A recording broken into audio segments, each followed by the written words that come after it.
விஸ்வ இந்து பரிஷத் வட தமிழகம் தென் சென்னை கிழக்கு மாவட்டம் சார்பில் இந்து சமுதாய ஒற்றுமை பொதுக்கூட்டம் நடைபெற்றது. இதில் பாஜக மாநில பொதுச் செயலாளர் பேராசிரியர் ராம சீனிவாசன் பங்கேற்று பேசினார்.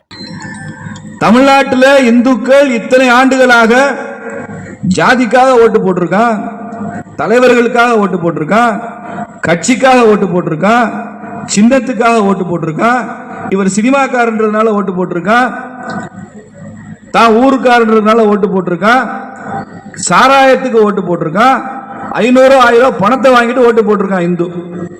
அதுதான் இந்த திமுக ஆட்சி வர்றதுக்கு காரணம். டாஸ்மாக் கடையும் 200 ரூபா உடன்பிறப்பும் இல்லைன்னா திமுக ஆட்சி நாளைக்கு காலையில் இருக்காதுங்க. அந்த பணத்தை வச்சு கொண்டு தான் இயங்கி கொண்டிருக்கு திமுக. அன்பரசனாவது ஆட்டுக்குட்டியாவது, காசு இல்லைன்னா அன்பரசனாவது ஒண்ணும் இல்லை.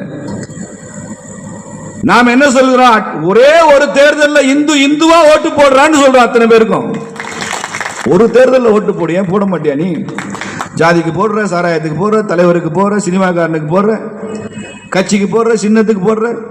நாங்க 4 தலைமுறை இந்த சின்னத்துக்கு தான் ஓட்டு போடுவோம். அதனாலதான் நாசமா போச்சு தமிழ்நாடு. ஒரு தேர்தலில் இந்துவா ஓட்டு போட்டா திமுக காரன் எப்படி பேசுவானா? அதுதான் பேச்சு. சனாதனத்தை ஒழிப்பேன் என்று சொல்கிற தைரியம் உதயநிதி ஸ்டாலினுக்கு வருமா? இந்துவா ஓட்டு போட்டா?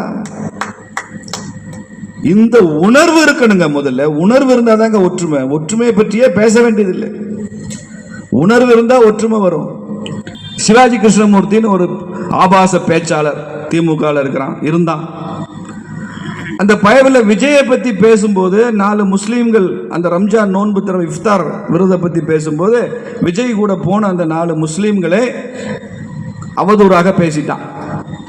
கவர்னர் அவதூறா பேசியிருக்கான், பிஜேபி தலைவர்களும் அவதூறா பேசியிருக்கான், இந்துக்களை இழிவுபடுத்தி பேசியிருக்கான். அந்த சிவாஜி கிருஷ்ணமூர்த்தி நரேந்திர மோடியை பத்தி அவன் நாக்கு அழுகி போற அளவுக்கு பேசியிருக்கான்.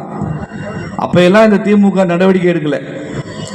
இந்த 4 இஸ்லாமிய நண்பர்களை பற்றி அவதூறாக சிவாஜி கிருஷ்ணமூர்த்தி பேசின உடனே ஒரு மதத்தை இழிவுபடுத்தி விட்டான் அப்படின்னு அவரோட கட்சியை விட்டு தூக்கிட்டாங்க.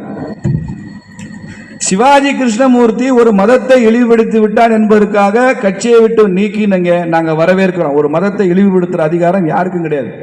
எந்த மதத்தை இழிவுபடுத்துற அதிகாரம் யாருக்கும் கிடையாது. ஆனால் சனாதனத்தை ஒழிப்பேன் என்று சொன்ன உதயநிதி ஸ்டாலினை என்னைக்கு நீங்க கட்சியை விட்டு நீக்க போறீங்கன்னு கேட்கிற அதிகாரம் இந்துக்களுக்கு இருக்கா இல்லையா? அதே மேடையில் சனாதனத்தை ஒழிப்பேன் என்றால் இந்து மதத்தை ஒழிப்பதுதான் என்று வீரமணி பேசினாரே, அவரை என்னைக்கு அவர் மேல் நடவடிக்கை எடுக்க போறீங்க?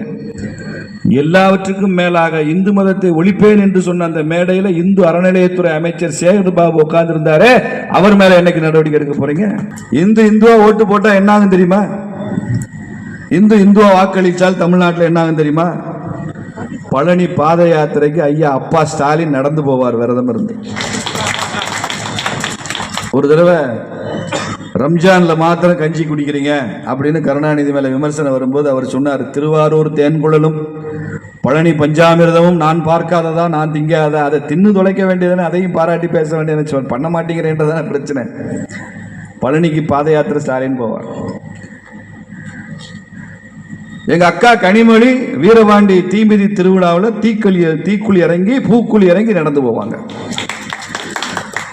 நம்ம அண்ணன் ஸ்டாலின், உதயநிதி ஸ்டாலின் சனாதனத்தை ஒழிக்கிறதா? நான் எப்ப சொன்னேன்? சத்தியமா நான் அப்படி சொல்லவே இல்லையே. பத்திரிக்காரன் திருச்சி போட்டான்னு பொய்ய சொல்லி திருப்பதியில் போய் மொட்டை போட்டு வருவார். அப்படி நிலைமை தான் வரும். அது இல்லாத வரை நம்ம ஏளனம் செய்வார்கள், கேலி பண்ணுவாங்க. கருணாநிதி இந்துனா திருடேன்னு சொன்னார். தெரியுமா உங்களுக்கு? எல்லாம் என்னை விட உங்களுக்கு நல்லா தெரியும். இந்துனா திருடேன்னார். நம்ம ஈன்னு பல்லிழிச்சோம். கனிமொழி அக்கா சொன்னாங்க, திருப்பதி வெங்கடாஜலபதி சக்தி வாய்ந்த கடவுள் என்றால் அவரது கோவில் உண்டியலுக்கு போலீஸ் பாதுகாப்பு எதுக்குன்னு கேட்டுச்சு அந்த அக்கா. போலீஸ் உண்டியலுக்கு எதுக்கு பாதுகாப்புன்னு கேட்டுச்சு. நான் கூட ஒரு கூட்டத்தில் பதில் சொன்னேன். முன்னாலாம் பக்தர்கள் கோயிலுக்கு வந்தாங்கக்கா பாதுகாப்பு தேவைப்படலை, இப்போ நீங்கள்லாம் கோயிலுக்கு வர்றதுனால பாதுகாப்பு தேவைப்படுது. இப்போ திமுக காரன் நிறைய கோயிலுக்கு வர்றான். சாமி அவனுக்கு இந்த தலைவரை நம்பலை, கடவுளை நம்பி வர்றான். ஆனாலும் அவனுடைய கேரக்டர் மேல எங்களுக்கு சந்தேகம் இருக்கிறதுனால போலீஸ் பாதுகாப்பு போட வேண்டியிருக்குன்னு சொன்னோம். கூட்டத்தில் VHP மாநில தலைவர் ஆண்டாள் சொக்கலிங்கம், மாநில செயலாளர் மணிமாறன், தென் பாரத அமைப்பாளர் சரவண கார்த்திக், அகில பாரத அறங்காவலர் மணிகண்டன், மாவட்ட செயலாளர் லட்சுமி நாராயணன் உள்ளிட்டோர் பங்கேற்றனர்.